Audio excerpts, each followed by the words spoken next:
मित्रांनो, तुमचं पुन्हा एकदा GB स्टोरी टेलर या यूट्यूब चॅनलवर स्वागत आहे. आजच्या आपल्या गोष्टीचं नाव आहे झपाटलेला बेंच, लेखिका पूनम कोठारी. पण गोष्ट सुरू करण्याआधी जर कोणी या चॅनलवर पहिल्यांदाच आलेले असाल तर त्यांनी ह्या चॅनलला सबस्क्राईब करायला विसरू नका. चला तर मग अजिबात वेळ न घालवता गोष्टीला सुरुवात करूया.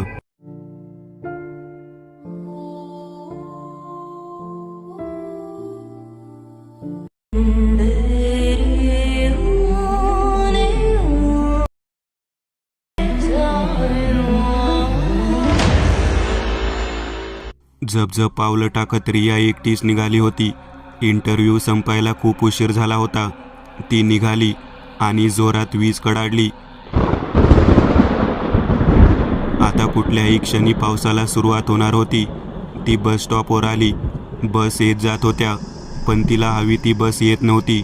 वैतागून ती रिक्षा मिळते का ते बघायला आली आणि तितक्यात भुरभुरणाऱ्या पावसाने रौद्र रूप धारण केले.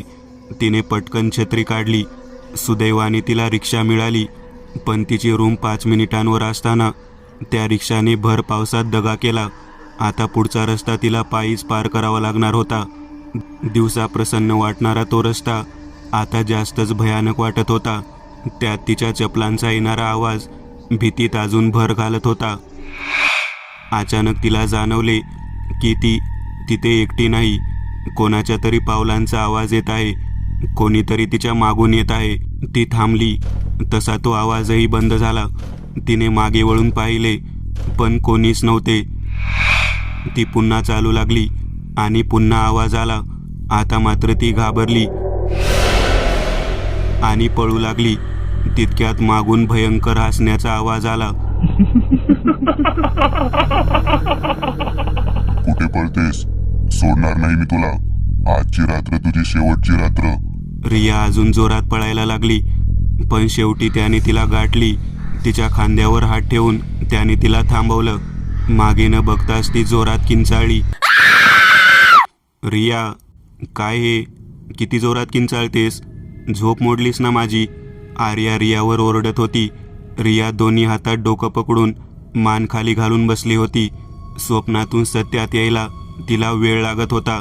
ती मनातल्या मनात विचार करत होती, थँक गॉड ते स्वप्न होतं. मला तर वाटलं संपलं आता सगळं. तिकडे आर्या काय बोलत होती त्याकडे रियाचं लक्षच नव्हतं. आर्या तिला गदागदा हलवून विचारू लागली. तेव्हा रिया भानावर आली आणि तिने आर्याला तिच्या स्वप्नाबद्दल सांगितलं. आर्याने तिच्या जवळच बेडवर पडलेलं पुस्तक दी हॉरर स्टोरी उचललं आणि रियाच्या डोक्यात एक टपली मारली. वाचा, अजून असली पुस्तके वाचा आणि स्वतःसह इतरांचीही झोप उडवा. आर्या एकदम रागात बोलली. तशी रिया कान पकडून तिच्या समोर उभी राहिली. आर्या बघत नव्हती. मग तिने सरळ उठबशा काढायला सुरुवात केली. त्यामुळे दोघीही मनमोकळ्या हसू लागल्या. आर्या आणि रिया नोकरी शोधता शोधता भेटल्या आणि एकमेकींच्या खूप छान मैत्रिणी झाल्या होत्या. त्या कधी कधी एकमेकींकडे राहायला पण जायच्या. तशीच त्या रात्री आर्या रियाच्या रूमवर आलेली.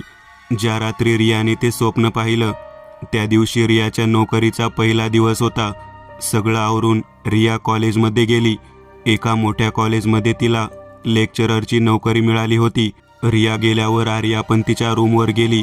लहानपणापासून रियाने जे स्वप्न पाहिलं होतं ते ती आज पूर्ण करणार होती. पण तिच्या पुढे काय मांडून ठेवले आहे ह्याची तिला कल्पनाही नव्हती. नाहीतर तिने त्या कॉलेजमध्ये नोकरीच केली नसती. कॉलेजमध्ये तिने सगळ्यांशी जुजबी ओळख करून घेतली. टाईम टेबल घेतलं आणि तिच्या लेक्चररच्या तयारीला लागली. तयारी करून ती लेक्चरला गेली. पहिलंच लेक्चर असल्याने ती क्षणभर थोडी गोंधळली, पण तिने स्वतःला सावरलं. तिच्या लेक्चरला प्रतिसाद पण खूप छान मिळाला. लेक्चर संपल्याची बेल झाली आणि ती क्लासच्या दारात अचानक थांबली. ती पुढे जायचा प्रयत्न करत होती, पण तिचे पाय धरून ठेवले होते. तिला पुढे जाताच येत नव्हतं. तिने पुन्हा प्रयत्न केला आणि ह्यावेळी ती दारातून बाहेर येऊ शकली. तिने मागे वळून पाहिलं तर दारात कोणीच नव्हते. सहज तिने वर्गात बघितलं तर तिथंही कोणीच नव्हतं. अगदी झटका बसल्यासारखं झालं तिला. तिने डोळे बंद केले आणि पुन्हा उघडले तर वर्गात मुले बसलेली होती. तिने तिच्या डोक्यात टपली मारली आणि स्वतःलाच म्हणाली, रिया मॅडम, वाचा भूतांची पुस्तकं, वाचा, हे असंच होत राहील. आणि हसत हसत बाहेर आली. तिला वाटलं स्वप्न पडायची तोपर्यंत ठीक होतं, आता भास पण होतात, आता काही खरं नाही. पण तिला लवकरच कळणार होतं की तो भास नव्हता. कॉलेज संपवून ती रूमवर आली. आर्या रूमवर नव्हती म्हणून तिला एकदम रिकामं वाटलं. तिने पटपट स्वयंपाक केला आणि जेवली. थोडा वेळ टीव्ही बघितला आणि झोपायला गेली. काही केल्या तिला झोप येत नव्हती. तिने पुन्हा ते पुस्तक वाचायला घेतलं आणि नेहमीप्रमाणे ती ते वाचता वाचता झोपली. तिने डोळे उघडले तर ती सकाळच्याच क्लासरूममध्ये होती. क्लासरूममध्ये खूप अंधार होता. एक प्रकारचा कुबट वास तिथे येत होता, जणू एखादं जनावर तिथं मरून पडलं आहे. तिने पटकन नाकाला हात लावला. तितक्यात क्लासरूममध्ये कसला तरी आवाज येऊ लागला. असं वाटत होतं की कोणीतरी बेंच आपटत आहे, पण तिला काहीच दिसत नव्हतं. इतक्यात लाईट आली आणि तिला दिसलं की कोपऱ्यातल्या बेंचवर कोणीतरी झोपला आहे. ती त्या बेंचकडे जाऊ लागली तसा तो बेंच आपटल्याचा आवाज जास्त जोरात येऊ लागला. तिने नीट बघितलं तर तो बेंच ज्यावर तो माणूस झोपला होता तोच आदळत होता आणि तरीही तो माणूस काही उठत नव्हता. रियाला कळतच नव्हतं की काय चालू आहे. ती त्या बेंचजवळ गेली आणि अचानक एक थंड हवेची झुळूक तिला स्पर्शून गेली. तो कुबट वास अजूनच तीव्र झाला. तिनं एका हाताने तिचं नाक बंद केलेलं होतं आणि दुसऱ्या हातातून ती त्या झोपलेल्या व्यक्तीला हात लावणारच होती. तितक्यात त्या आवाजाने रियाला जाग आली. अलार्म वाजत होता. पुन्हा तिने बघितलं की ती पुस्तक वाचता वाचता झोपली होती. तिने डोक्याला हात लावला तर तिला जाणवलं की खूप घाम आला आहे. तिला रात्रीचं स्वप्न आठवलं. क्लासरूम, तो बेंच, तो झोपलेला माणूस, आणि ती हसायला लागली. तिने ठरवलं आता रात्री झोपताना ते पुस्तक वाचायचं नाही. त्या स्वप्नामुळे तिचं डोकं जड झालं होतं, तरीही कॉलेजला जावंच लागणार होतं. तिने पटपट स्वतःचं सगळं आवरलं आणि कॉलेजला गेली. आज त्या क्लासवर तिचं लेक्चर शेवटचं होतं आणि त्यापूर्वी एक प्रॅक्टिकल होतं. पूर्ण दिवस ती नोट्स काढण्यात बिझी होती, त्यामुळे स्वप्नाबद्दल विचार करायला तिला वेळच नाही मिळाला. पण जेव्हा त्या क्लासवर लेक्चर घ्यायची वेळ आली तेव्हा तिला सगळं आठवलं. तरीही येणाऱ्या संकटापासून अनभिज्ञ असल्यामुळे ती बिनधास्त क्लासमध्ये गेली. तिचं आजचं लेक्चर पण खूप छान झालं. शिकवता शिकवता वेळ कधी संपली हे तिलाच कळलं नाही. बेल झाल्यावर ती भानावर आली. तिने विद्यार्थ्यांना जायला सांगितलं आणि ती तिच्या नोट्स गोळा करू लागली. अचानक जोराचा वारा सुटला आणि तिच्या नोट्स सगळीकडे उडू लागल्या. तिने पटकन खिडकी बंद केली आणि नोट्स जमा करायला गेली. तितक्यात क्लासरूमचा दरवाजा जोरात आदळला आणि ती दचकली. सगळीकडे अंधारून आलं. पावसाळ्याचे दिवस होते, त्यामुळे तिला काही वेगळं नाही वाटलं. नोट्स जमा करून ती क्लासच्या बाहेर जाण्यासाठी निघाली, पण दरवाजा काही उघडत नव्हता. तिने खूप प्रयत्न केले, पण काही उपयोग झाला नाही. तिने विचार केला की एखाद्या सहकार्याला फोन करून मदतीला बोलावलं पाहिजे, म्हणून तिनं मोबाईल हातात घेतला, पण त्यावर नेटवर्क नव्हतं. आता काय करावं तेच तिला कळेना. ती जोरजोरात दार वाजवू लागली, पण कुणाचाच काही प्रतिसाद येत नव्हता. तिला थोडं आश्चर्य वाटलं, कारण लेक्चर आता संपलं होतं, त्यामुळे विद्यार्थी आसपासच असायला हवे होते. वैतागून ती टेबलकडे आली. तिने नोट्स टेबलवर ठेवल्या आणि तिचं लक्ष त्या कोपऱ्यातल्या बेंचकडे गेलं. तिथे कोणीतरी बेंचवर हात दुमडून आणि त्या हातावर डोकं ठेवून झोपलं होतं. अगदी जसं तिने स्वप्नात पाहिलं होतं तसंच. तिने तिचे डोळे बंद केले आणि स्वतःला एक चिमटा काढला. तिला वाटलं की ती पुन्हा स्वप्न पाहत आहे. तिने डोळे उघडले तरी ती क्लासरूममध्येच होती आणि त्या बेंचवर कोणीतरी झोपलं होतं. त्या व्यक्तीचा चेहरा दिसत नव्हता. तिला वाटलं की कदाचित लेक्चर सुरू असताना एखादा विद्यार्थी झोपला असेल आणि तिला खूप राग आला. ती त्याला उठवायला त्या बेंचकडे निघाली. तसा तो बेंच हालू लागला. आता मात्र ती पुरती घाबरली.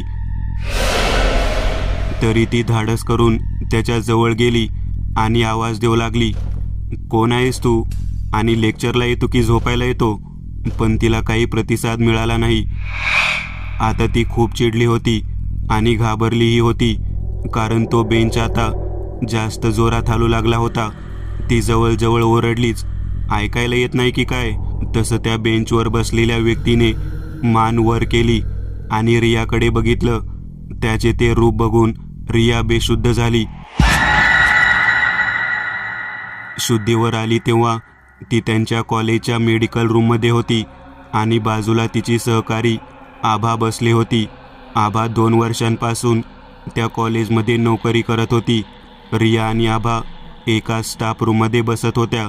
लेक्चर संपून 20 मिनिटे झाली तरी रिया आली नाही, म्हणून सहजच आभा तिच्या क्लासरूमकडे चक्कर मारायला गेली. क्लासरूमचं दार बंद होतं. असं कधी नसतं, त्यामुळे तिला शंका आली आणि ती दार ढकलून आत गेली. टेबलवर तिला नोट्स दिसल्या, पण रिया काही दिसली नाही. काहीतरी गडबड असल्याचा तिला अंदाज आला.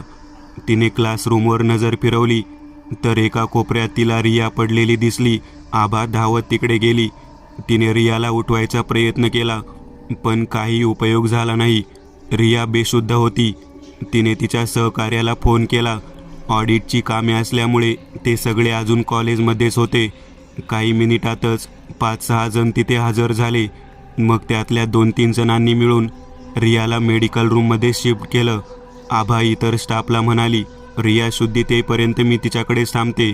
जर पुन्हा तुमची गरज लागली तर फोन करेल. रिया आता शुद्धीवर आली होती. आभा तिला विचारत होती की काय झालं. रियाला क्लासरूममध्ये काय झालं ते सगळं आठवलं. त्याचा चेहरा आठवला.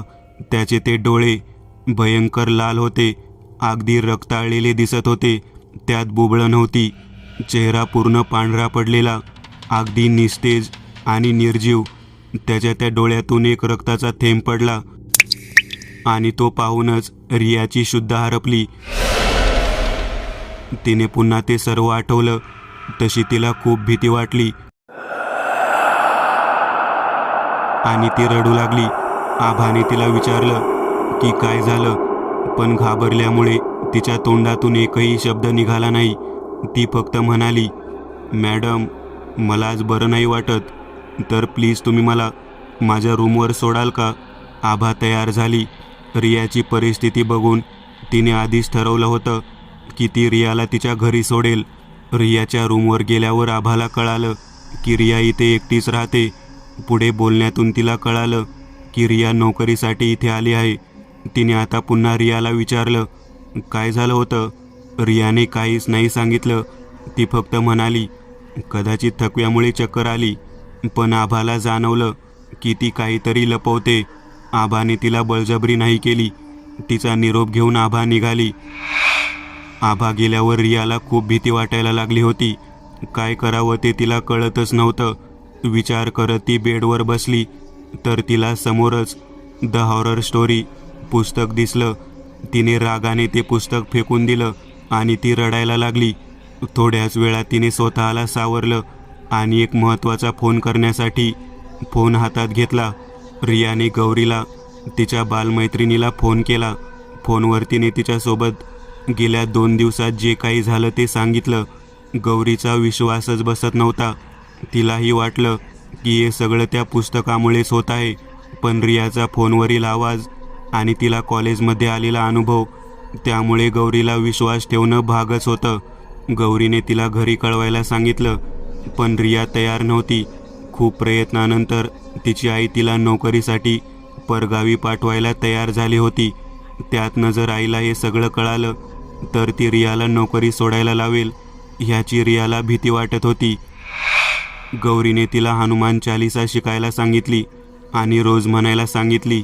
रियाला तिची आयडिया आवडली, पण तिला भीती वाटत नव्हती. नक्की हनुमान चालीसाने काम होईल का हेच तिला कळत नव्हतं. तिने पटपट मोबाईलमध्ये हनुमान चालिसा डाउनलोड केली आणि पाठ करायला सुरुवात केली. आजच्या अनुभवाने तिचं डोकं खूप दुखायला लागलं होतं, म्हणून तिने बाहेरूनच जेवायचं पार्सल मागवलं आणि जेवण करून ती झोपली. झोपेत पुन्हा ती त्या क्लासरूममध्ये होती. ती खूप घाबरली. तिने हनुमान चालिसा आठवण्याचा प्रयत्न केला, पण तिला काहीच आठवत नव्हतं. आता त्या अंधाऱ्या क्लासरूममध्ये तिला कोणीतरी पुटपुटल्याचा आवाज येत होता. आता हे काय नवीन, अशा विचारात ती असताना त्या क्लासमधले सगळे बेंच धडधडायला लागले. प्रचंड आवाज येत होता. तिने कानावर हात ठेवला तसा तो आवाज आणि ते पुटपुटणं दोन्हीही बंद झालं. तिने सुटकेचा श्वास घेतला आणि ती बाहेर जाण्यासाठी निघाली आणि अचानक सगळे बेंच एका चक्राकार आकारात हवेत उडू लागले. जणू त्या क्लासमध्ये एक वादळ आलं आहे. रियाला काही सुचत नव्हते. काय चालू आहे आणि आता काय करायचं, ह्यातून सुटका कशी होईल? तिने घाबरतच विचारलं, कोण आहे? समोर या. खूप झाला हा खेळ, समोर या. काहीच उत्तर आलं नाही. तिला आता रडू यायला लागलं. तरीही थोडा धीर करून तिने विचारलं, प्लीज कोण आहे ते सांगा. मला असा त्रास का देताय ते तरी सांगा. पुन्हा काहीच उत्तर आलं नाही. आज तिने तिच्या दोन्ही हातांच्या ओंजळीत तिचा चेहरा लपवला आणि जोरजोरात रडू लागली. रडता रडता ती पुन्हा त्या अदृश्य शक्तीला आर्जव करू लागली. ह्यावेळी तिला तिचं उत्तर मिळालं. त्या बेंचवर झोपलेली व्यक्ती दृश्य स्वरूपात तिच्या समोर आली. तो भयानक चेहरा दिसताच तिने तिचे डोळे झाकून घेतले. त्या व्यक्तीने तिला आवाज, मी आलो आहे, काय विचारायचंय ते विचार. रियाची हिंमतच होत नव्हती डोळे उघडायची, पण तिला तिच्या प्रश्नांची उत्तरे हवी होती. त्यामुळे तिने मन घट्ट करून डोळे उघडले. तिने डोळे उघडले तसा तो भयंकर चेहरा जाऊन त्या जागी एक नॉर्मल दिसणारा एक तरुण उभा होता. दिसायला छान होता. तो साधारण 20 ते 25 वर्षांचा असेल असं रियाला वाटलं. पण इतक्या लहान वयात त्याच्याबरोबर काय झालं असेल ह्याचा विचार ती करत होती. भानावर येत तिने इकडे तिकडे बघितलं तर ती क्लासरूममध्येच होती. सगळे बेंच जागेवर होते, पण दार अजून बंदच होतं. तिने समोर पाहिलं. ती व्यक्ती रियाकडेच बघत होती. रियाने पुन्हा त्या व्यक्तीला विचारलं, कोण आहेस तू आणि मलाच का त्रास देतोस? काय बिघडवलं आहे मी तुझं? तसा तो जोरजोरात हसू लागला. त्याच्या त्या हसण्याने रिया अजूनच घाबरली. तो बोलू लागला, कारण माझी सगळ्यात प्रिय वस्तू तुझ्याकडे आहे आणि त्यामुळेच तुला आणि फक्त तुलाच माझं अस्तित्व जाणवतंय. आणि ती गोष्ट तू स्वतःपासून दूर जरी केली तरी मला मुक्ती मिळेपर्यंत तुला माझं अस्तित्व जाणवत राहील. रिया अचंबित झाली, कारण ती त्या व्यक्तीला पहिल्यांदाच पाहत होती आणि तिला त्यामुळे कळतच नव्हते की त्याची प्रिय वस्तू आपल्याकडे कशी आली. त्यानेच तिच्या विचारांची तंद्री मोडली आणि तो म्हणाला, माझा पेन, जो नोकरीच्या पहिल्या दिवशी तुला स्टाफ रूममधल्या तुझ्या टेबलच्या ड्रॉवरमध्ये सापडला. ती काही विचारणार तितक्यात अलार्म वाजला आणि रिया जागी झाली. रियाला आठवलं जेव्हा सर्वात पहिले ती त्या स्टाफ रूममध्ये आली आणि तिला ठरवून दिलेल्या टेबलावर गेली तेव्हा तिथे कोणाचं तरी सामान होतं. तिने तसं आभा मॅडमला सांगितलं तर मॅडम म्हणाल्या, मी मावशींना पाठवते, त्या साफसफाई करून घेतील. आभा मॅडमने सांगितल्याप्रमाणे मावशी साफसफाई करायला आल्या. रियाला आठवत होतं की त्या मावशी काहीतरी पुटपुटत होत्या. सर अचानक गेले, असं काही होईल कधी वाटलंच नव्हतं. रियाला वाटलं की तिच्या आधी इथे बसणाऱ्या सरांनी अचानक नोकरी सोडली असेल. रियाने त्यावेळी फारशी चौकशी केली नाही. त्या मावशी निघून गेल्या आणि रियाने ड्रॉवरमध्ये सामान ठेवायला सुरुवात केली. तसं तिला जाणवलं की आतमध्ये काहीतरी राहिलं आहे. तिने ड्रॉवरमध्ये हात घातला तर तिथे तिला तो पेन सापडला. तो पेन खूपच सुंदर होता. त्यावर सुरेख अशी खड्यांची नक्षी होती आणि त्याच्या टोपणावर आर आणि यस ही अक्षरे कोरलेली होती. रिया एकदम शॉक झाली. कसला योगायोग होता, कारण तिची इनिशियल्स ही तीच होती, रिया साने. त्यामुळेच तो पेन स्वतःकडे ठेवण्याचा मोह ती आवरू शकली नाही. तिने विचार केला, की असंही ते जे कोणी सर होते ते आता जॉब सोडून गेलेत आणि यदाकदाचित ते ह्या पेनसाठी परत आले तर मी त्यांना तो देऊन टाकेल. तिला कुठे माहीत होतं की खरंच या पेनच्या निमित्ताने ते सर तिच्या आयुष्यात आणि स्वप्नातही येतील. एका क्षणात सगळं काही रियाच्या डोळ्यासमोरून गेलं. तिने बॅगमधून तो पेन बाहेर काढला आणि पटकन देवासमोर ठेवला. तिने देवासमोर हात जोडले आणि मनापासून या संकटातून मार्ग सुचवण्यासाठी ती देवाला साकडं घालत होती. नेहमीप्रमाणे तयार होऊन रिया कॉलेजमध्ये आली. निघताना तिने आठवणीने तो पेन पुन्हा बरोबर घेतला होता. आल्या आल्या तिने तिचं वेळापत्रक बघितलं. रिया नवीन असल्याने तिला पहिल्या आठवड्यात जास्त लोड दिलेला नव्हता. आज तिला फक्त एक प्रॅक्टिकल होतं. बाकी वेळ ती मोकळीच होती. तिने हा वेळ सत्कारणी लावण्याचं ठरवलं. प्रॅक्टिकल शेवटचं होतं त्यामुळे ती लगेचच कामाला लागली. ती सर्वात पहिले आभा मॅडमना भेटली. तिने त्यांना विचारले, मॅडम, माझ्या जागेवर अगोदर कोण बसायचं? प्रश्न ऐकून आभा थोडी आश्चर्यचकित झाली. प्रश्न तसा वावगा नव्हता, पण त्या व्यक्तीबरोबरची घटना विचित्र होती. आभाने तिला विचारलं, का ग, का विचारत आहेस? सहजच. तसं आभाने तिला सांगितलं. तिथे अगोदर रवी काळे सर बसायचे. रियाला पेनवरच्या आरचा शोध लागला होता. आता तिला फक्त यश आणि त्या सरांची स्टोरी शोधायची होती. तिने पुन्हा आभाला विचारलं, ते सर आता दुसरीकडे नोकरी करतात का? आभा नाही म्हणाली. तिने लगेच पुढचा प्रश्न विचारला, मग नोकरी सोडली का? आता मात्र आभा वैतागली. आभा तिच्या लेक्चरची तयारी करत होती. ती रियाला म्हणाली, रिया, मला आता वेळ नाही. मला लेक्चरला जायचं आहे. उगाच नुसत्या चौकशा कशाला करत आहेस? तसं रियाला जाणवलं की आपलंच चुकलं. आपल्या लक्षात कसं नाही आलं की त्या लेक्चरची तयारी करत आहेत. ती त्यांना सॉरी म्हणाली आणि जागेवर येऊन बसली. इकडे आभा विचार करू लागली, उगाच ओरडलो आपण रियाला. अगदी साधे प्रश्नच तर विचारत होती ती, पण तिला गेल्या मागच्या 6 महिन्यापूर्वी झालेल्या त्या घटनेच्या आठवणीने आणि रवी सरांचं नाव घेतल्यानेच खूप उदास वाटू लागलं होतं. तिची आणि रवी सरांची छान मैत्री होती. ती घटना होण्यापूर्वी 1.5 वर्षांपासून ते दोघे एका स्टाफ रूममध्ये बसत होते. सरांच्या अचानक जाण्याने आभाला खूपच त्रास झाला होता. खूप प्रयत्नानंतर ती सावरली होती. आज रियाने जेव्हा रवी सरांबद्दल चौकशी केली तेव्हा तिला सगळं आठवलं आणि ती पुन्हा उदास झाली. तिचं लेक्चर असल्यामुळे तिला जाणं भाग होतं. ती निघता निघता रियाला म्हणाली, आल्यावर बोलते. रिया एकदम खुश झाली. 45 मिनिटाचं एक लेक्चर होतं. तितका वेळ शांत बसणं रियाला फार अवघड होतं. तिला त्या मावशी आठवल्या आणि तिने ठरवलं की आभा येईपर्यंत त्या मावशींकडून काही मिळते का ते बघायचं. तिने बाहेर जाऊन त्या मावशींना आवाज दिला. त्या आल्या. रिया त्यांना म्हणाली, आहो मावशी, इथे पहिले कोण बसायचं?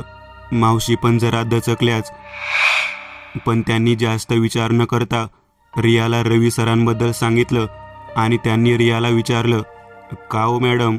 रियाने त्यांना तो पेन दाखवला आणि म्हणाली, मला वाटतं हा पेन त्यांचा आहे. तुम्हाला काही माहिती आहे का? मावशींनी तो पेन ओळखला. त्यांनी सांगितलं की हो, हा पेन सरांचाच आहे. त्यांना खूप प्रिय होता हा पेन. पण तुम्हाला कुठे सापडला? रियाने त्यांना कुठे सापडला ते सांगितलं. रियाने त्यांना विचारलं की होता म्हणजे आता नाही आवडत का त्यांना तो? मी तर त्यांना हा पेन परत करायचं म्हणत होते. रियाला अंदाज होता की तिला दिसणारं भूत रवी सरांचंच होतं, पण तिला मावशींना तसं जाणू द्यायचं नव्हतं. मावशी म्हणाल्या, आता तुम्ही त्यांना हा पेन कधीच देऊ शकणार नाही, कारण ते सर हयात नाही. 6 महिन्यांपूर्वी ते हे कॉलेज आणि हे जग सोडून गेले. रियाला आता तिच्या प्रश्नांची उत्तरे भेटू लागली होती. ती पुढे काही विचारणार तितक्यात एका स्टाफने मावशींना बोलावलं आणि त्या गेल्या. रियाचा हिरमोड झाला, पण तिने घड्याळात पाहिलं तर 45 मिनिटे होऊन गेलेली होती. म्हणजे आभा मॅडम येण्याची वेळ झाली होती. ती पटकन आत जाऊन तिच्या जागेवर नोट्स बघत बसली. 5 मिनिटात तिला आभा मॅडम आल्याची चाहूल लागली. ती मुद्दाम काहीच बोलली नाही. थोड्या वेळात आभाने तिला बोलावले. रिया आभा मॅडमना पुन्हा सॉरी म्हणाली आणि तिने तिला मावशींकडून जे कळालं ते सांगितलं. तशी आभा म्हणाली, म्हणजे तुला सगळं कळालं आहे तर? रिया म्हणाली, सगळं नाही कळालं मॅडम, त्या सरांबरोबर नक्की काय झालं ते नाही कळालं अजून. आभा म्हणाली, ते माहिती करून तू काय करणार आहेस? रिया म्हणाली, त्यांना मुक्ती मिळावी म्हणून मदत करणार आहे. रियाच्या तोंडून मुक्ती हा शब्द ऐकून आभा उडालीच. मुक्ती म्हणजे? तिने रियाला विचारलं. तसं रियाने त्यांना विश्वासात घेऊन मागच्या 3-4 दिवसांपासून तिच्याबरोबर होत असलेलं सगळं सांगितलं. आभा खूप घाबरली. तिला विश्वासच बसत नव्हता. ती भूतप्रेत न मानणाऱ्यातली होती. रिया क्लासरूममध्ये बेशुद्ध पडली होती. त्या गोष्टीची रियाने आभाला आठवण करून दिली, तरीही आभा विश्वास ठेवायला तयार नव्हती. शेवटी रिया त्यांना म्हणाली, मॅडम तुम्ही विश्वास ठेवा अथवा नका ठेवू, पण हेच सत्य आहे. सरांबद्दल सांगितल्याने तुम्हाला काही त्रास होणार नसेल तर प्लीज मला त्यांच्याबद्दल सांगा, मला खूप मदत होईल. शेवटी आभा रियाला माहिती सांगण्यास तयार झाली. आभा रियाला सांगू लागली, रवी सर मूळचे उस्मानाबादचे, नोकरीसाठी ते ह्या शहरात आले. ही त्यांची पहिलीच नोकरी. तेही तुझ्यासारखेच फ्रेशर होते. जास्त कोणाशी बोलायचे नाही, पण हळूहळू आमची छान गट्टी जमली, कारण आम्ही एका स्टाफ रूममध्ये बसायचो. मला लक्षात आलेलं की सर उशिरापर्यंत कॉलेजमध्ये असायचे. मला वाटायचं की नोट्स बनवत असतील. एकदा मलाही कॉलेज सुटल्यावर थांबावं लागलं. कपाटातून फाईल काढताना माझं लक्ष सरांकडे गेलं. मला दिसलं की सर फेसबुकवर कोणाशी तरी चॅटिंग करत आहेत. मी फारसं लक्ष दिलं नाही, पण जेव्हा त्यांचं लक्ष माझ्याकडे गेलं ते गोंधळले आणि त्यांनी विंडो मिनिमाइज केली आणि गालातल्या गालात हसू लागले. मला अंदाज आला की काहीतरी गडबड आहे. मी त्यांना सहज विचारले. अगोदर तर ते काही बोललेच नाही. मग त्यांनी कबूल केलं की ते त्यांच्या एका मैत्रिणीबरोबर बोलत होते, पण त्यांच्या चेहऱ्यावरून मला जाणवलं की ती त्यांच्या मैत्रिणीपेक्षा जास्त होती. मी त्या दिवशी पुढे काही चौकशी करू शकले नाही, कारण मला खूप उशीर झाला होता आणि मला घरी जायचं होतं. पण कालांतराने मला कळालं की सर त्या मुलीच्या प्रेमात होते. मी कधी फारशी विचारपूस केली नाही, कारण ती त्यांची खाजगी बाब होती. जितकं सर सांगायचे तितकं मी मनापासून ऐकायचे. एक दिवस सर खूप खुश होते. मी काही विचारायच्या आतच त्यांनी मला सांगितलं की त्यांनी त्या मैत्रिणीला काल प्रपोज केलं आणि ती त्यांना हो म्हणाली. ही बातमी ऐकून मी पण खुश झाले आणि आम्ही कॉलेजमध्येच चहा पार्टी केली. काही दिवसांनी त्यांनी सांगितलं की त्या दोघांनी घरच्यांच्या संमतीने लग्न करायचं ठरवलं आहे आणि त्यासाठीच उद्या ते खास सुट्टी घेऊन घरी जाणार आहेत. सगळं सांगायला 2 दिवसांनी सर आले तर खूप खुश होते, कारण घरच्यांनी होकार दिला होता. त्यांच्यासाठी तर आभाळच ठेंगणं झालं होतं. आता फक्त तिच्या घरच्यांची संमती बाकी होती. त्यांच्या मैत्रिणीने त्यांना सांगितलं होतं की तिच्या घरचे खूप कडक शिस्तीचे आहेत, पण असं असलं तरी त्यांचा ह्या लग्नाला विरोध नसेलच. ती उद्या घरी जाणार आहे हेही सरांनी मला सांगितलं.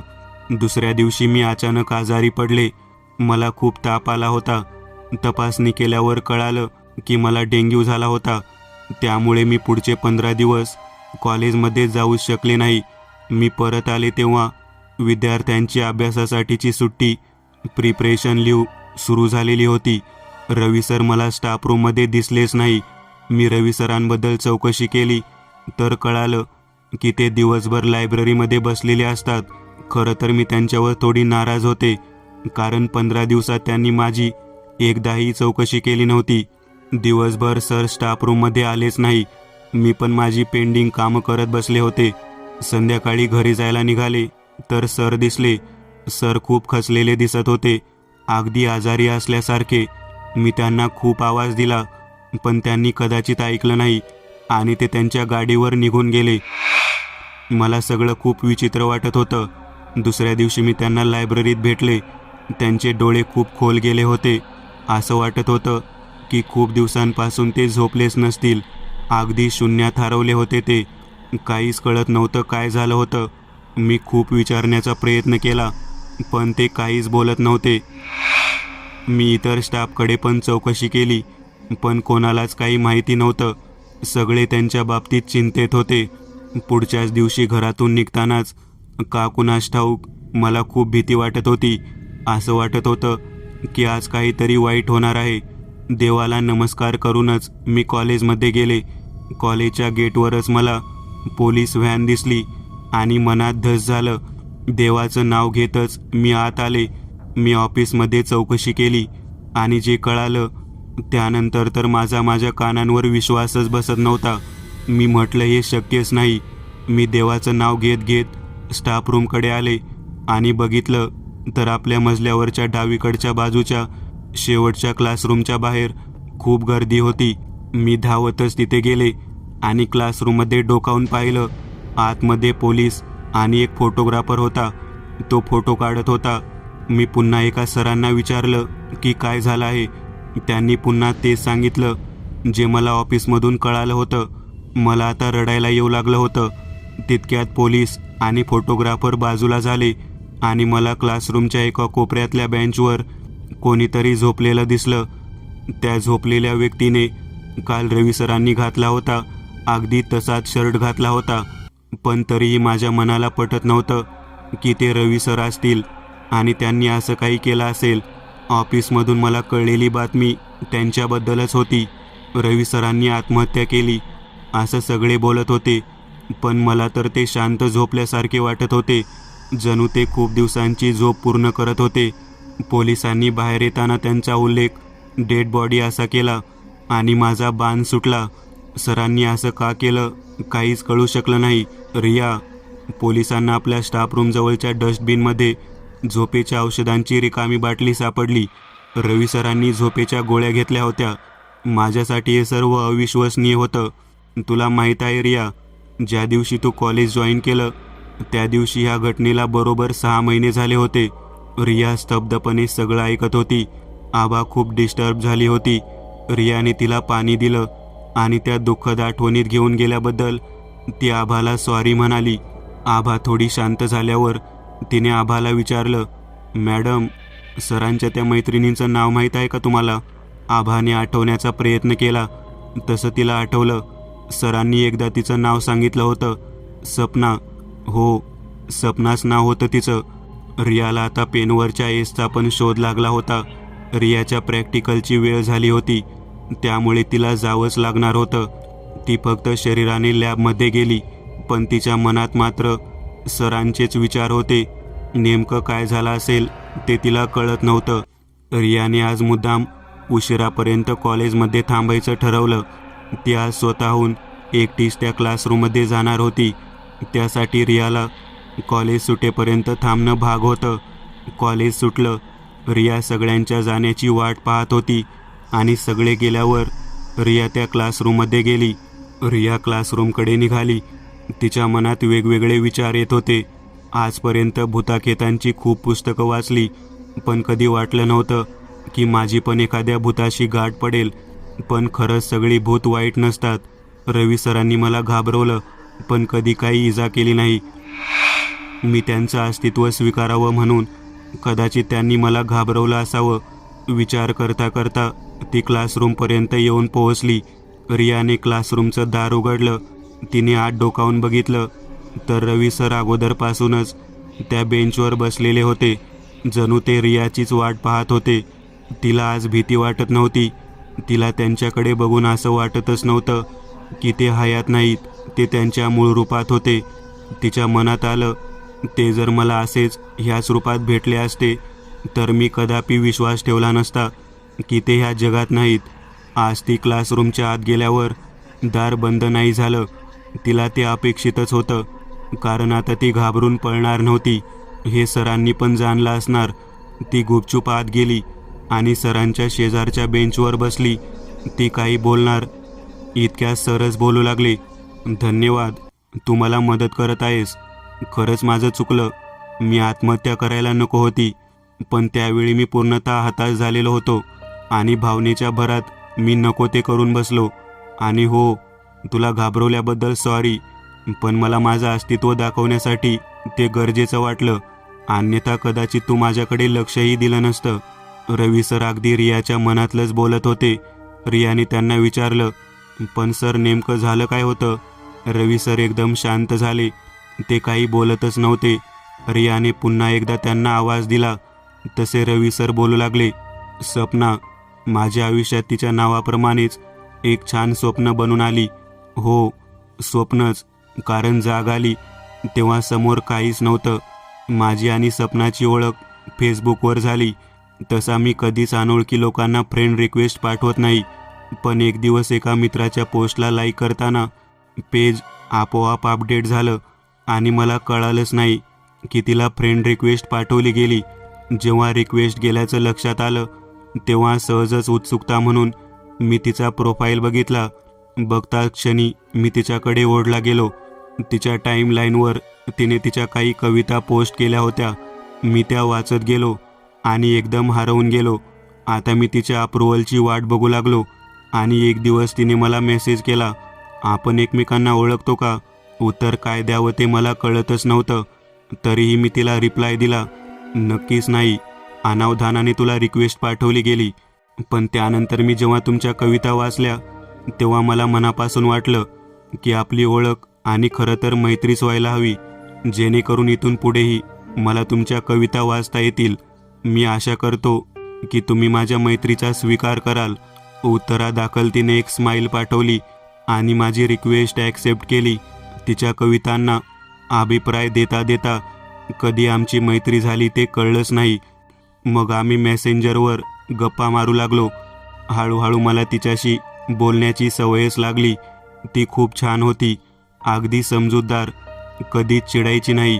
आम्ही प्रत्यक्ष भेटायचं ठरवलं आणि त्या भेटीनंतर मला लक्षात आलं की मी तिच्यावर प्रेम करू लागलो होतो. माझ्यावरच विश्वास बसत नव्हता, पण ते सत्य होतं. कारण ठराविक वेळेत ती ऑनलाईन नाही आली किंवा तिचा रिप्लाय नाही आला तर मी अस्वस्थ व्हायचो. दिवसभर मी तिच्याबद्दलच विचार करत बसायचो. आम्ही जास्त भेटू शकत नव्हतो कारण सुट्टीच्या दिवशी ती तिच्या गावी जायची आणि मीही माझ्या. ती नोकरी शोधत होती आणि मी नुकताच नोकरीला लागलो होतो ह्याच कॉलेजमध्ये. एके दिवशी मी ठरवलं की आता सपनाला मनातलं सगळं सांगायचं. मी तिला भेटायला येशील का ते विचारलं. तीही तयार झाली.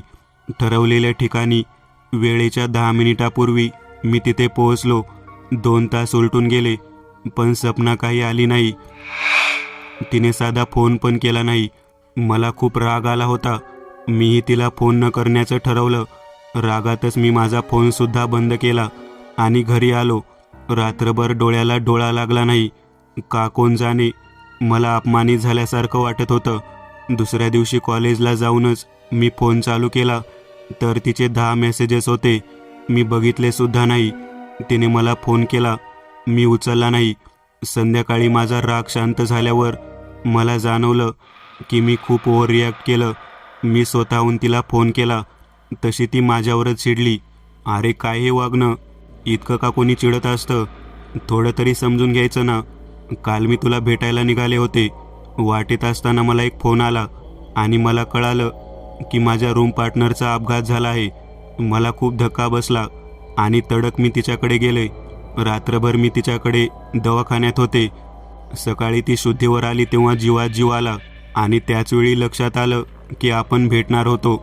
मला वाटलेलंच की तू खूप चिडला असशील म्हणून तुला फोन करायला गेले तर तुझा फोन बंद होता. मग मी मेसेजेस पाठवले पण काही उपयोग झाला नाही. मी मनापासून तिची माफी मागितली आणि तिनेही मोठ्या मनाने मला माफ केलं. तिने स्वतःच मला संध्याकाळी भेटायचं का असं विचारलं आणि मी लगेच तयार झालो. मी माझा आवडता शर्ट घालून गेलो होतो. हा शर्ट जो आज माझ्या अंगावर आहे. मी पोहोचायच्या आधीच ती तिथे आलेली होती. तिने फिकट निळ्या रंगाचा कुर्ता आणि जीन्स घातली होती. ती खूपच सुंदर दिसत होती. मी जाताच पुन्हा तिची माफी मागितली तर ती म्हणाली, आता पुन्हा तो विषय नको. थोड्या इकडच्या तिकडच्या गप्पा झाल्या. ती म्हणाली, चल आता निघू. मी तिला थांबवलं. मी तिचा हात हातात घेतला. मी पहिल्यांदाच तिला स्पर्श केला होता. ती थोडी गोंधळली. मी तिच्या डोळ्यात पाहिलं आणि तिला सांगितलं की माझं तिच्यावर प्रेम आहे. ती लाजली आणि तिने पटकन तिचा हात माझ्या हातातून काढून घेतला. मी तिला काय वाटतं ते विचारलं तर ती नुसती गोड हसत होती. मला काही कळतच नव्हतं. मी तिला पुन्हा म्हणालो, की मनात जे असेल ते सांग, पण गप्प नको राहू. तर ती लाजतच म्हणाली की तिचंही माझ्यावर प्रेम आहे. मला तर खरंच वाटत नव्हतं. मी खूप खुश होतो. तो दिवस माझ्यासाठी खूप खास होता. मला मनातून वाटतच होतं की ती होकार देईल, आणि तसंच झालं. मला माझं प्रेम मिळालं होतं. पुढे आमच्या गाठीभेटी वाढत गेल्या. माझ्या वाढदिवसाला तिने तो पेन मला गिफ्ट केला होता, जो आता तुझ्याकडे आहे. तो मी नेहमी स्वतःकडे ठेवील, असं वचन मी तिला दिलं होतं. माझ्या वाढदिवसानंतर आम्ही घरी सगळं सांगायचं ठरवलं. मी लगेच दुसऱ्या दिवशी निघणार होतो. तिला 1-2 कंपनीमध्ये मुलाखतीसाठी जायचे होते, त्यामुळे ती नंतर जाणार होती. मी घरी सगळं सांगितलं. घरून विरोध होणारच नव्हता ह्याची मला खात्री होती, आणि तसंच झालं. मी लगेच सपनाला फोन करून आनंदाची बातमी सांगितली. ती फार खुश झाली. आता प्रश्न फक्त तिच्या घरच्यांचा होता. सुट्टीत घरी जाताना ती नेहमी मला सांगायची, मी घरी असताना तू फोन करू नको, योग्य वेळ बघून मीच फोन करत जाईल. कारण तिचे बाबा फार कडक शिस्तीचे होते, पण तरीही तिला खात्री होती की तिचे बाबा आमच्या लग्नाला संमती देतील. ठरल्याप्रमाणे मी आल्यावर 2 दिवसांनी ती तिच्या घरी गेली, आणि नेहमीप्रमाणे ठरलेलं होतं की ती फोन करेल, मी करायचा नाही. आमचा शेवटचा फोन झाला तेव्हा ती नुकतीच बसमधून उतरून घरी जाण्यासाठी रिक्षात बसली होती. त्या दिवशी मी खूप चिंतेत होतो. तिच्या घरचे काय म्हणतील आणि काय नाही, त्याची मला खूप काळजी होती. मी रात्रभर तिच्या फोनची वाट बघत होतो. तिचा फोन नाही आला. दुसऱ्या दिवशी मी तिला 10-12 मेसेजेस केले, तरी तिचं काहीच उत्तर आलं नाही. आता माझा संयम सुटत चालला होता. वैतागून मी तिला फोन करायचं ठरवलं. मी फोन केला तर फोन बंद होता. काहीच कळत नव्हतं काय झालं असेल ते. मला खूप राग आला होता, पण वाट पाहण्याखेरीज माझ्या हातात काही नव्हतं. असेच दिवस जात होते. तिचा काहीच पत्ता नव्हता. मला लक्षात आलं की तिने मला फसवलं होतं.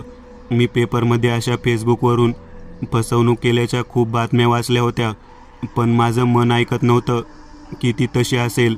ती मला फसवेल असं मला कधीच वाटलं नव्हतं. ती माझ्या भावनांशी का खेळली असेल तेच मला कळत नव्हतं.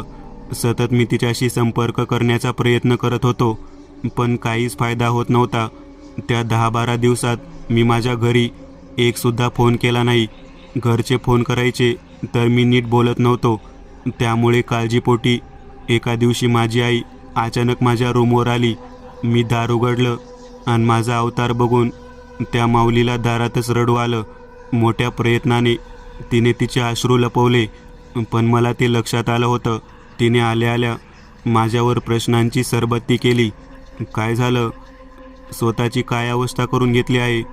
तरीच मला वाटत होतं की काहीतरी गडबड आहे. मी लवकर यायला हवं होतं, वगैरे वगैरे. मी तिच्या डोळ्यात पाहू शकत नव्हतो. मला तिच्या मांडीवर डोकं ठेवून खूप रडावंसं वाटत होतं, पण तिला कारण सांगण्याची माझी हिंमत नव्हती, आणि तिच्यासमोर मला कमकुवत नव्हतं दिसायचं. मी तिला सांगितलं की मला बरं नाही वाटत. तिने विचारलं की डॉक्टरांकडे जाऊन आला का? मी नाही म्हटलं तर ती माऊली आल्या पावली मला डॉक्टरांकडे घेऊन निघाली होती. मी कसंबसं तिला थांबवलं आणि म्हटलं, उद्या सकाळी जाऊ. दुसऱ्या दिवशी आई मला डॉक्टरांकडे घेऊन गेली. तिने त्यांना सांगितलं की हा रात्रभर जागाच असतो आणि सकाळपासून बघते ह्याचं कशातच लक्ष नाही. मला खूप काळजी वाटते. डॉक्टरांनी मला औषधांबरोबरच झोपेच्या गोळ्याही लिहून दिल्या. आई बरोबर होती म्हणून मी ती औषधे आणली, कारण ती घेण्याचा माझा काही विचारच नव्हता. माझं मन कशातच लागत नव्हतं. आलेला प्रत्येक दिवस मी फक्त तिचा फोन येईल या आशेवर जगत होतो. मला अजूनही आशा होती की ती फोन करेल. त्या दिवशी आईने जबरदस्तीने गोळ्या दिल्या, पण तरीही मी रात्रभर जागाच होतो. मी सारखा माझा फोन बघत होतो. आईसाठी हे सगळं नवीन होतं आणि विचित्रही होतं. दिवसा सपनाचे विचार जास्त त्रास देऊ नये म्हणून मी रोज कॉलेजला जात होतो, पण लेक्चर्स नसल्याने तेच विचार यायचे. मी दिवसभर लायब्ररीत बसून असायचो, आणि गेल्या 10-15 रात्री मी अशाच जागून घालवल्या होत्या. आईने कदाचित त्या रात्रीतूनच बाबांना फोन केला, कारण पुढच्याच दिवशी बाबा घरात दिसले. चहा नाश्ता झाल्यावर त्यांनी मला थेट सपनाबद्दल विचारलं. आई पण माझ्या उत्तराची वाट बघत होती. सपनाचं नाव ऐकताच मला काय झाले कोणास ठाऊक. मी एकदम ओरडलो, नाव नका काढू तिचं, आणि रागारागात तिथून निघून जाणार. तितक्यात बाबांनी मला अडवलं. ते जवळजवळ ओरडलेच, अरे इतका मोठा झाला पण अक्कल काही आली नाही. तुझ्यात आणि सपनामध्ये काय झालं ते मला माहीत नाही, पण जरा समजुतीने घ्यायला शिका. एकत्र बसून भांडणं मिटवा. उगा कशाला आमच्या जीवाला घोर लावता. अख्खं आयुष्य गेलं तुझी चिंता करता करता. आता तरी सुखाने राहू दे. सगळे कामधंदे सोडून तुझ्या मागे यावं लागतं. अजूनही झेपत नसेल तर प्रेम करता कशाला. मला अजूनच वाईट वाटलं. मी पुन्हा तिला फोन करायचा प्रयत्न केला, पण फोन अजूनही बंदच होता. खूपदा मनात आलं की तिच्या गावी आणि मग घरी जावं, पण मी तिच्यावर खरं प्रेम केलं होतं आणि तिच्या घरी गेलो असतो आणि तिला जाब विचारला असता तर तिची बदनामी झाली असती आणि ते मला नको होतं. मी पुरता खचलो होतो. कुठलाच मार्ग सापडत नव्हता मला. प्रेमभंगाचं ते दुःख पचवणं मला जड जात होतं. त्या दिवशी नकळत आईने माझ्यासाठी माझा आवडता शर्ट काढून ठेवला होता. तो शर्ट मी तिला प्रपोज केल्यानंतर अगदी जपून ठेवला होता, एक सुखद आठवण म्हणून. पण आईला हे माहिती नव्हतं. नकळत तिने माझ्या त्या आठवणी जाग्या केल्या. मी काही न बोलता तोच शर्ट घालून कॉलेजला गेलो. जाताना मी मोबाईल घ्यायचा विसरलो. झोपेच्या गोळ्या संपल्या होत्या, त्यामुळे आईने मला त्या आणायला सांगितल्या होत्या. मी मेडिकलमध्ये जाऊन गोळ्या घेतल्या आणि कॉलेजला गेलो. कॉलेजमध्ये पोहोचलो आणि लायब्ररीत बसलो. आभा मॅडम माझ्याकडे आल्या. त्या माझी विचारपूस करत होत्या. त्या म्हणत होत्या की काल पण त्यांनी मला आवाज दिला होता. काल तर मी ऐकलंच नाही, आणि आज पण मी त्यांना काय सांगणार होतो की सपनाने मला फसवलं. नाही, ते माझ्याच्याने शक्य नव्हतं. मी गप्प राहणंच योग्य समजलं. माझी घुसमट वाढतच होती. कॉलेजची वेळ संपायच्या आधी मी स्टाफ रूममध्ये गेलो. मला खूपच अस्वस्थ वाटत होतं. सपनाने दिलेला पेन मी रागानेच ड्रावरमध्ये ढकलून दिला. मला खूप रडायचे होते. स्टाफ रूममध्येही अजूनच गुदमरायला लागलं होतं. त्या क्षणाला मनात आलं की सगळं संपवून टाकावं, आणि आठवलं की माझ्याकडे गोळ्या पण आहेत. स्टाफ रूममधून बाहेर येतेत मी पूर्ण बाटली रिकामी केली आणि एका दमात सगळ्या गोळ्या संपवल्या. मला माझ्या ह्या बेनची आठवण आली, कारण यापूर्वीही सपनाशी काही भांडण झाले किंवा ती मला ऑनलाईन नाही भेटली की हताश होऊन मी कित्येकदा ह्याच बेंचवर येऊन बसलो होतो. माझा शेवट मीच निश्चित केला आणि मी इथे येऊन कायमचा झोपलो. मी खूप चुकलो ग. मी स्वतःला सावरायला हवं होतं. खूप पश्चाताप होतो आता, पण आता काहीच फायदा नाही. रिया, मला तुझी मदत हवी आहे ग. मला मुक्ती मिळावी म्हणून तू माझी मदत करशील का?